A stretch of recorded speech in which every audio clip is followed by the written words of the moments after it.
talking about parables.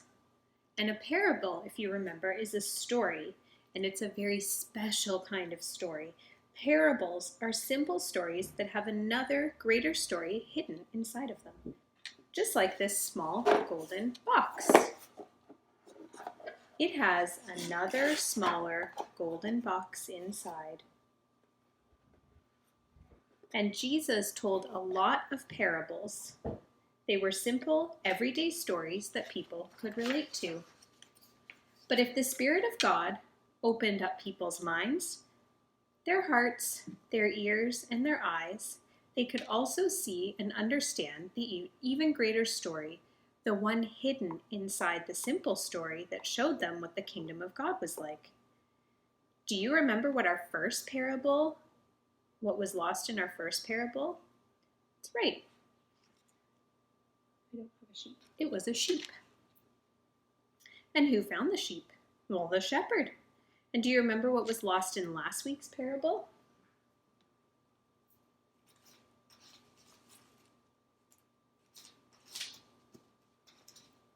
It was a coin. And who found that coin? The woman found her coin. And when the shepherd found his lost sheep, and when the woman found her lost coin, they both had a huge party to celebrate. Now I wonder if you will be able to figure out who is lost and who is found in today's parable. So when Jesus, the Son of God, came to earth to seek and save the lost, he traveled all over the land of Israel, and he met lots and lots of people. Women and men and children.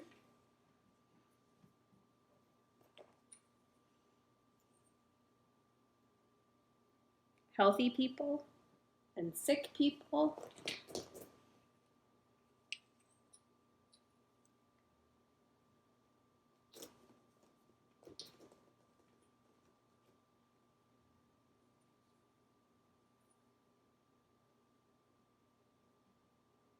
People who thought they knew all about God and people who didn't really know him at all.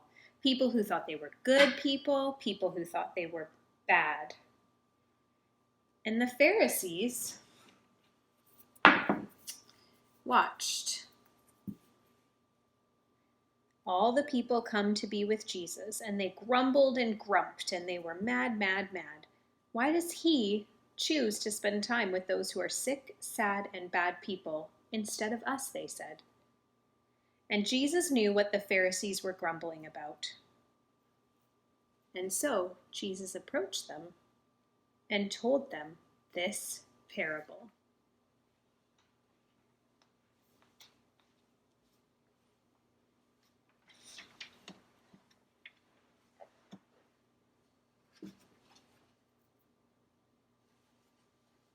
Once there was a man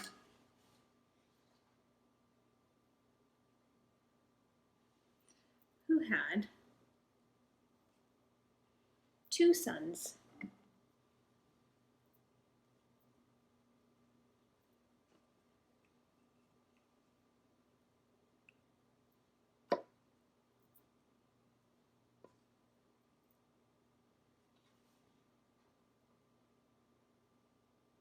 And the younger son spoke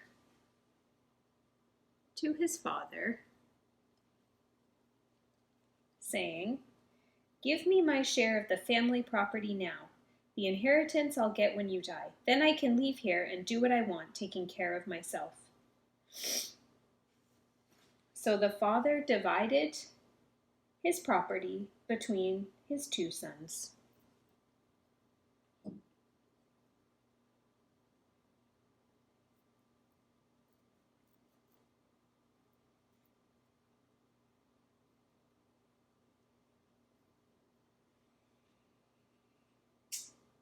And not long after that, the younger son packed up all that he had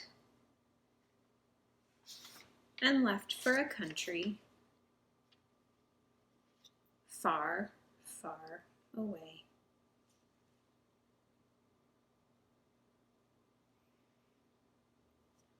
And there he wasted his money on wild living, and he had spent everything that he had. Then a severe famine came, and the whole country ran low on food. The son didn't have what he needed. So he went and hired himself out to a citizen of that country who sent him to his fields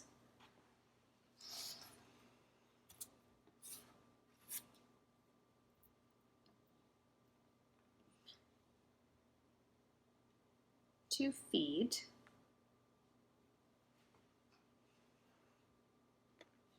the pigs.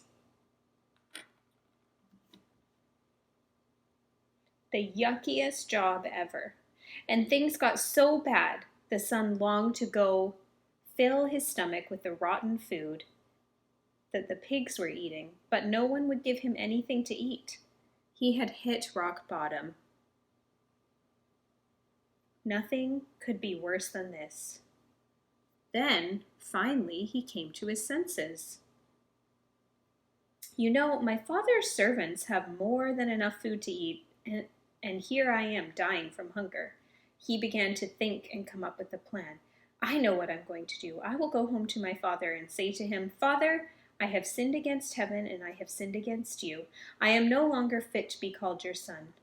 Please, make me like one of your servants. And that was the plan. Beg for mercy and hope that he might get enough food to eat. So off he went.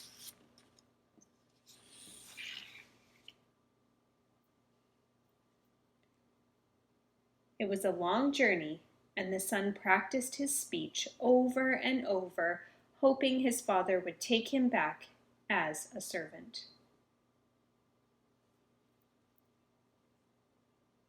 And now what the son didn't know was that every day when he was away, his father had been waiting and watching.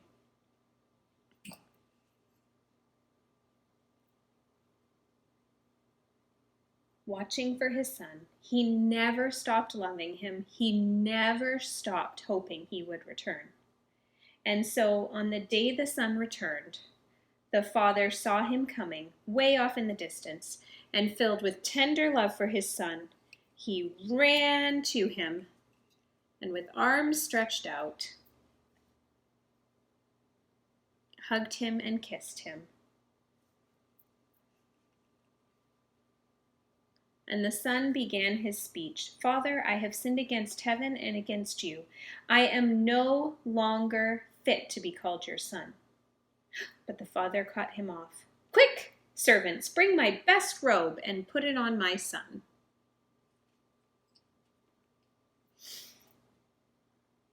Put a ring on his finger and sandals on his feet.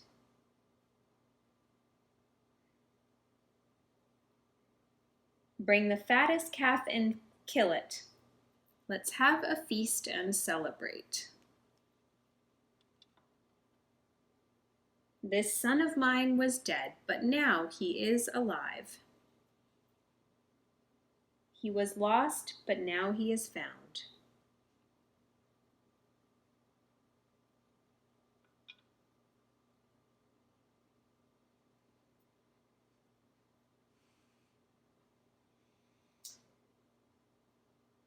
So they began to celebrate.